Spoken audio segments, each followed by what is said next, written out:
Bienvenidos nuevamente. Como les anticipábamos en la introducción, estamos en diálogo con Guillermo Schiavigón. Guille, ¿Cómo estás, Alberto? muy bien. Bienvenido a tu casa. Muchas gracias. Qué recibimiento. Gracias por venir. Gracias por tu contribución a este disco que con tanta felicidad editamos nosotros y que creemos que representa una fotografía, por así decirlo, digamos, del estado de la creación, de la composición dentro de la música popular de nuestro medio, ¿no? Bueno, mil gracias por convocarme, digamos. ¿No? Me honra mucho porque está realmente, como decís vos, está todo, casi todos los diferentes y sistemas compositivos, los diferentes compositores dentro de lo popular y lo no tan popular también hay bastante. Esta obra está en una cosa en el medio por ahí. Y yo estoy súper contento, lo llevo, te contaba antes, que este disco, ahora que lo tengo físicamente, lo llevo a los festivales porque me gusta entregar para que se conozca la región, la zona, qué es lo que está pasando, que a veces no tiene tanta visibilidad desde afuera, y llevar un disco así es un placer. Poder entregarle a alguien algo que tiene todos colegas tocando música nueva, música que muy auténtica. Hay muchas cosas dentro de lo popular que es, porque es un disco de canciones.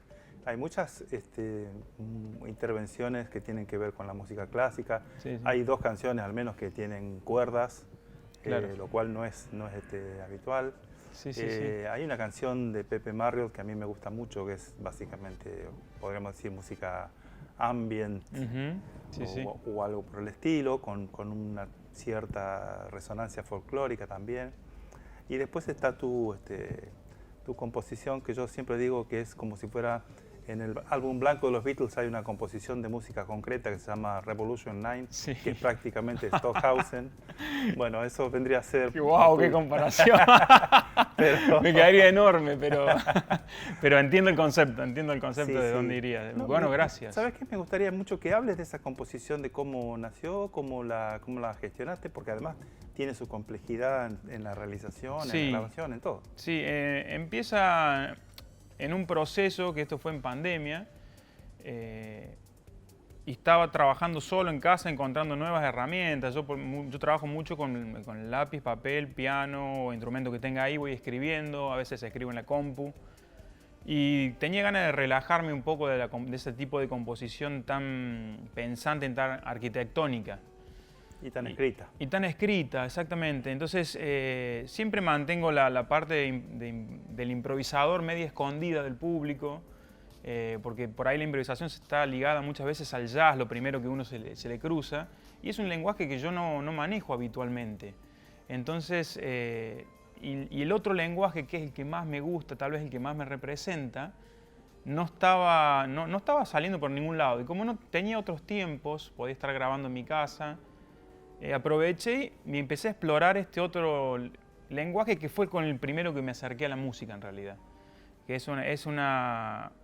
pero ahora con otro recorrido, de haber pasado por la academia, por toda la vida musical, me encuentro casi con el principio. Y esta obra está dentro de esa gama de obras que hice, que están dentro de ese comienzo. Y esta, en un proceso también interno, empecé a leer algo de Jung, del psicólogo Carl Jung. Y vi una frase que me había llamado mucho la atención, que es el que hablaba, yo buscaba algo de aceptación, de autoaceptación, que tenía que ver con este proceso de mostrar esas cosas que no estaban mostradas por ahí. Y hablaba de las cicatrices, y necesitaba, por lo que tenía en la cabeza, algo que sonara como a ritual antiguo, porque tenía como las dos puntas sonando en el momento, pero no me daba cuenta qué. Entonces puse una voz en Ranquel, que lo llamé a Javier para que me traduzca una frase. A Javier Villalba, que también está en el disco. Que también está en el disco, sí. Y ahí nomás me mandó un audio, le digo, bueno, se puede decir así, encontramos unas maneras más poéticas hasta que encontré la frase que yo quería decir, que se podía traducir al Ranquel. Y después la otra frase, para ponerla en la otra punta, lo puse en latín. En la otra punta de tiempo, no sé si es tan distinto ideológicamente. Diciendo exactamente lo mismo. El acepta, llevas tus cicatrices al sol hasta que no las veas, no te vas a aceptar. Y en ese momento estaba trabajando con un cantante lírico de Córdoba también, amigo, que tocó conmigo en muchísimos lados. Y le mandé la obra pura y le digo, graba arriba lo que quieras, no te preocupes del tempo, no te preocupes de la tonalidad, no te preocupes de nada. Grabame solamente esta frase y después fui jugando a manera de música concreta, que uno copia, pega, arrastra, estira frases para transformarlas en coros. Entonces empecé a jugar ya con esa paleta compositiva armada, teniendo colores de música clásica que digan lo que yo quiero, con diferentes maneras de cantarla hasta que se crea una textura que bueno, es la que aparece en el disco, esa textura que no llega a ser contrapuntística, pero a su vez lo es por todo lo que hay debajo, que hay trutrucas, está como el mundo antiguo y el moderno o contemporáneo. Uh-huh. ¿Y por qué decís que esto fue volver al origen? Estuve leyendo hace poquito un reportaje bastante extenso y bastante lindo que te publicaron en Caldenia. Sí. Y ahí contás un poco que en determinado momento tu mamá te regala un tecladito. Claro, yo arranco... En realidad habías arrancado antes con la música. Claro, yo a la música yo quería ir a... Yo tenía un vecino, un amigo de toda la vida, que sigo siendo amigo, que era más grande que yo y iba a la banda. En ese momento estaba la banda del pueblo. Yo quería ir a estudiar clarinete. No recuerdo bien los motivos, si era porque a una chica le gustaba un chico que tocaba el clarinete, tenía 7 o 8 años, era amores de primaria tal vez. Y en eso de querer ir, llegué y no había clarinete, entonces te daban siempre en esas bandas un tambor para marchar. Entonces te ponían con el tambor y después, como 3 meses yendo solamente a teoría y solfeo a ver si vos pasabas eso de que te gustaba o no. Pasé esos 3 meses y en realidad era una excusa que no había instrumento para que me dieran, que era un clarinete, hasta que me dieron el clarinete. En eso también, después de pasar unos años, tenía 7, 8, a los 11 más o menos, quería un teclado. Y bueno, mi mamá estaba con todos los años que, bueno, está cansada de lavar, que tenía que lavar la ropa a mano, no había lavarropa. Y siempre que juntaba la plata para comprarse el lavarropa o algo, pasaba algo. Y en ese momento yo quería el teclado. Y bueno, decidió regalarme un teclado. La cuestión es que yo después dejo la música y eso me queda un poco de culpa. ¿Un poco? Entonces, vas a estar años en el diván con eso. Para estar, claro, tal cual. Entonces, y después vuelvo a la música, un par de años después. No fueron tantos, si uno lo ve desde acá, son 3 o 4 años que me dediqué a otras cosas, digamos. Era muy chico igual, ¿no? Volví a los 15 años, digo, a los 11, a los 15 ya volví a ser músico. Y ahí es cuando empezás a componer. Sí, cuando decido volver a la música fue como son pocas cosas que me pasan como así shock que caen en el momento. Yo ni siquiera sabía de dónde venían las canciones, estábamos de vacaciones con un primo. Una de las únicas vacaciones familiares, creo, entre varias personas, así, de varias familias. Y en Miramar estábamos volviendo de un boliche, porque antes salíamos antes, yo tenía 14, 15 años. Y estaba viendo y había una persona tocando la guitarra y le pregunté a mi primo, le digo, ¿de quién es esa música? No sé, dice, será de él. Y yo hasta ese momento yo jamás me había imaginado que las canciones salían de algún lugar, de algún conocido. Vengo de un pueblo muy chico, entonces las cosas siempre pasaban afuera, de la pantalla de la tele para el otro lado. Y ver eso en golpe fue como yo puedo escribir. Y volví, saqué ese tecladito, pero no escribí letras, sino que empecé con melodías. No me acordaba mucho, pero tocaba así, tocaba esto y después ya, cuando me di cuenta, estoy acá. ¿Y a qué se parecía esa música que empezaste a hacer vos? Estoy tratando de rescatarla. Hace poco tiré una carpeta alta así que tenía de poemas, porque también había empezado a escribir en ese momento, porque necesitaba evolucionar. Y había mucha de esa música ahí, y esta quedó dentro de mí. Es muy parecida a las cuestiones contrapuntísticas de Bach. O sea, si vos me decís estilo, no era música que... Es lo que estoy escribiendo ahora, básicamente. Era eso, pero si no tenía idea de qué estaba pasando, no tenía control sobre el material que uno está ahí arriba, digamos. ¿No?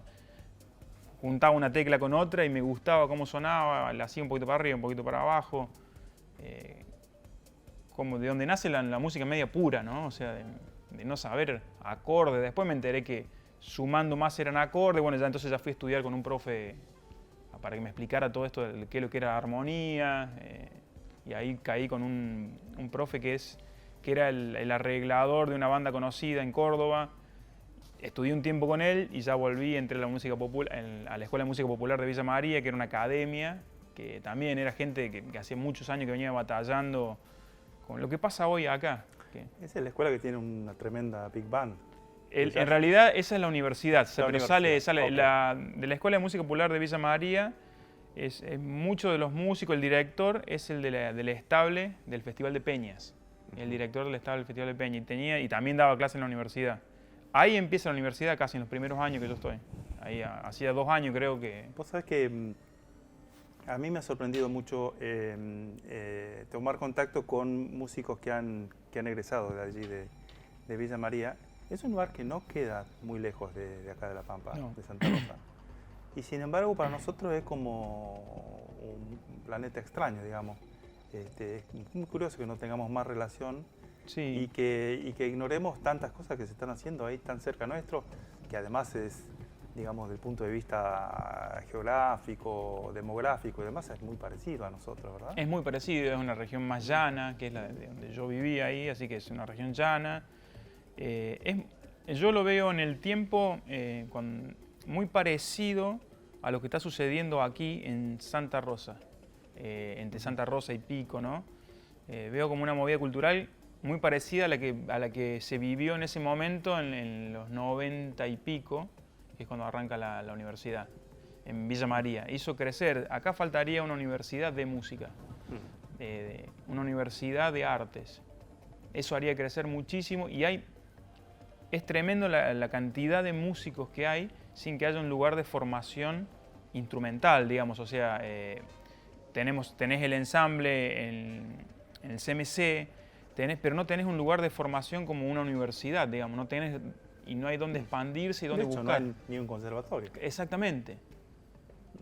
Sería fabuloso tener una universidad que tenga su pregrado como tienen todos los países, o sea, ese pregrado que sería como parecido a un conservatorio, en el cual los músicos podrían arrancar desde el principio. Calculo que todo deviene a ese lugar, vamos a terminar en ese lugar porque es necesario. ¿Y sí? Sí. Algunas movidas han habido, Sí, que yo sí. sepa. La Universidad de La Pampa de crear algo parecido, pero hasta el momento no ha fructificado. Ojalá. Vos Gracias. efectivamente terminaste en la universidad haciendo la carrera de composición, eso fue en Córdoba Capital, ¿verdad? En Villa María. En Villa María. Yo hice Mirá. la de música popular, la Ajá. de Villa María. Bárbaro. Y tuviste un periodo de cuartetear, como corresponde a todo músico cordobés. Sí, y me estoy amigando de nuevo con eso. Me estoy amigando mucho. Es una escuela, especialmente supongo para los músicos de viento, una escuela bastante exigente, ¿no? Súper exigente, para los vientos, para todo el mundo en realidad, ¿no? La rítmica es una locura. Es la velocidad que se toca, la cantidad de horas que se toca, la cantidad de obras que se tocan, el tiempo que se está arriba del escenario y de giras y de todo, es súper exigente. Pero está bueno, pero a veces se menosprecia esa música. En general, ¿no? Incluso los mismos músicos también, ¿eh? La menospreciamos a veces. Sí, bueno, pero si te pones a escucharla, realmente es una música de una No, gran como complejidad. toda, ¿eh? Como toda, incluso hasta el reggaetón tiene cosas extremadamente difíciles y si le gusta a tanta gente es porque también es probable que tenga algo que uno no está viendo porque está parado de un lado más intelectual o porque estoy esperando escuchar algo que no es lo que está ahí. Puedo estar esperando escuchar ciertas melodías que para el contexto de un reggaetón serían antiguas. Entonces, hay como otras cuestiones, hay unas cuestiones tímbricas fabulosas en el reggaetón. Yo no escucho habitualmente reggaetón, pero lo que he puesto por alumnos que me traen para que analicemos y eso, es fabuloso. Hay de todo, hay tanta música, tantos artistas que a veces nos perdemos, es como que nos perdemos comer de comida sin haberla probado. Porque alguien me dijo que no me iba a gustar Claro. la pimienta. Y cuando hablas de reggaetón no estás hablando solamente de Calle 13, estás hablando de... No, reggaetón, hasta podemos hablar un chico en un barrio, en cualquier barrio, en su casa, con una plaquita de sonido o con un celular o con unos tarros, puede estar haciendo reggaetón o puede estar haciendo música clásica, lo que sea, y ese es el arte real, el que está vivo. El otro está maquetado, pero ahí está vivo, no importa si usó la compu, digamos, no maqueta de computadora, pero está haciéndolo porque necesita expresarse. Y ese es su lenguaje. ¿Por qué le voy a decir que está mal su lenguaje? Además, Claro. sería una pérdida de tiempo porque lo va a seguir haciendo, no tiene ningún sentido, ¿no? Y mejor que haga eso y No, y es maravilloso, o sea, decir, poder ver la Es un expresión camino. real, o sea, sin el tapú ese de grandiosidad que uno a veces busca en las obras, porque tal vez tenemos otras cosas cubiertas, otras necesidades cubiertas, entonces se buscan otros contrastes, nada más. Mm. Bueno, y hay un momento en que a través de un contacto con el maestro Fontana terminas recayendo acá. No, yo lo conocí acá, a Gustavo, Ah, ok. cuando yo estaba también. Ah, bueno, creí entender eso en el reportaje. No, que yo le agradezco. Gustavo fue el primero que tocó obras sinfónicas, que vino y me dijo, bueno, ya estando dentro de la banda, me dice, bueno, yo le había contado que componía, bueno, para el estreno, que es el que viene, el concierto que viene, tráete las obras. y era como... ¿Y vos la tenías escrita para la banda? Yo ¿No? no tenía escrita, digamos, eran parciales de la universidad que lo había escrito ya para poder expandirlo si quería, pero no tenía mucha idea. Aparte, cada banda es particular. Claro. No podía traer un arreglo para banda sinfónica con doble escaña, con lo que uno estudia en la universidad, porque no era la realidad. Y tenía que ser con las particularidades de las personas que están tocando ahí dentro. Porque no hay oboe ni... No hay ni doble fagot. escaña, claro, no hay doble escaña. Una banda sinfónica por ahí tiene un clarinete contralto también, entonces hay registros en los cuales no hay en la banda, y algunos están desproporcionados respecto a otros en cuanto a colores, digamos. Entonces, no voy a decir ninguno qué instrumento, porque ya veo que se enoja alguno que está viendo la entrevista. Que la estás haciendo Claro, no. En realidad es... En realidad es bueno, una cuestión de trabajo orquestal, que hay que trabajar diferente. Entonces trabajé para eso, me trajo la obra y desde ahí, pero yo me enteré en un ciber que había una vacante. En ese momento estaban los ciber todavía, no había Dios. internet ni casi en ningún lado. Iba a hacer algunos trabajos, ya había terminado la universidad, me faltaba rendir una materia, creo, y me entero de que se abre una vacante, así que bueno, vine y probé con el clarinete, porque era lo que se podía en ese momento, y entré con el clarinete. Y bueno, y a partir de ahí fue todo lo que vengo haciendo, que le agradezco infinitamente a Gustavo y a Muchi también, a Manuel. Me da la libertad de hacer lo que quiero, o sea, ¿sabes lo raro que es para un artista decir, bueno, ¿qué? Tenemos que hacer una obra, bueno, una obra para tal cosa, bueno, hacelo, ¿y qué hago? Lo que vos quieras. Eso es como un regalo del alma, o sea, más allá de la confianza que está depositando, el hecho de decir, tengo una sinfónica a disposición para hacer que eso suene a la manera que está en mi cabeza y a esta época. Por lo general las orquestas tocan música de compositores que ya murieron hace mucho. Efectivamente. Sí, sí. Entonces esto es maravilloso, es poder estar vivos todos juntos. El público que va a ver la primera vez una cuestión que a lo mejor puede o no ser histórica el día de mañana. Digamos, va a ser parte de la historia de La Pampa indefectiblemente porque es la Sinfónica de La Pampa. O sea que la parte sinfónica pasa por ahí y estar viviéndolo, siendo consciente de eso, es maravilloso. Yo me siento y miro a mis compañeros y yo sé que el día de mañana van a estar hablando, mirá, acá tocó este trompetista acá, y yo lo estoy viendo ahí a ellos al lado mío tocar. Veo cuando viene otro compositor y lo muestra, es un compositor reconocido ahí, digo, estoy tocando su música, está buenísimo. Me entusiasmo, ¿no? Porque me gusta mucho. Genial. Guille, vamos a hacer una pequeña pausa, ¿eh? Dame un instante y después seguimos. Ustedes, por favor, no se vayan de allí. Después de esta breve pausa, seguimos charlando con Guille Schiavicone.